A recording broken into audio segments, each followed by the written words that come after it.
เป็นเพื่อนกันแต่ฉันก็คิดไปไกลอยากเป็นอะไรที่มากกว่านั้นก็รู้ว่ามันไม่ควรแต่รักห้ามได้ที่ไหนกัน เพื่อนก็เพื่อนเธอจะว่าก็ช่างเธอก็มันรักหมดใจไม่รู้ว่านานเท่าไรที่ใจรับเธอเข้ามาปิดบังเรื่อยมาไม่ปรึกษาใครวันนี้เป็นไงเป็นกันโปรดฟังฉันให้เข้าใจเลิกเป็นเพื่อนเธอพอสักทีเธอก็เรื่องมันเป็นแบบนี้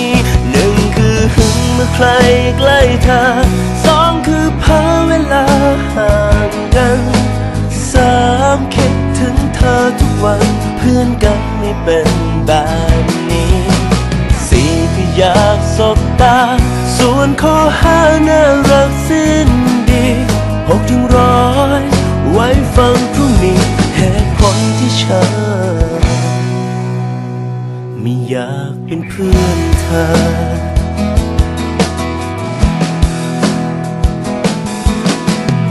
ชักช้าฉันเองก็กลัวมีคนมาลงแข่ง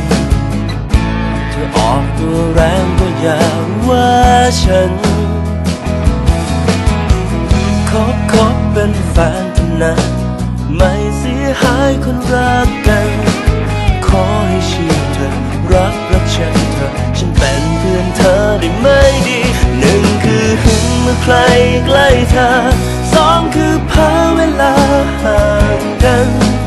สามคิดถึงเธอทุกวันเพื่อนกันไม่เป็นแบบนี้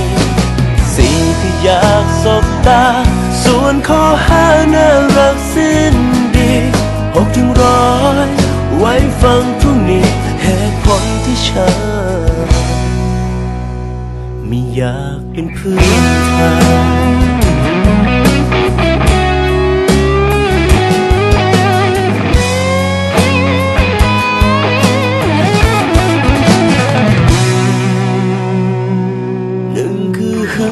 ใครใกล้เธอสองคือเพ้อเวลาห่างกันสามคิดถึงเธอทุกวันเพื่อนกันไม่เป็นแบบนี้สี่คืออยากสบตาส่วนข้อห้าน่ารักสิ้นดีหกถึงร้อยไว้ฟังพรุ่งนี้เหตุผลที่ฉัน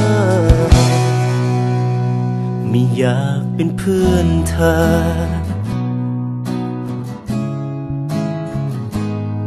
สรุปเลยนะบอกเธออีกทีว่าเพื่อนคนนี้อยากเป็นแฟนของเธอ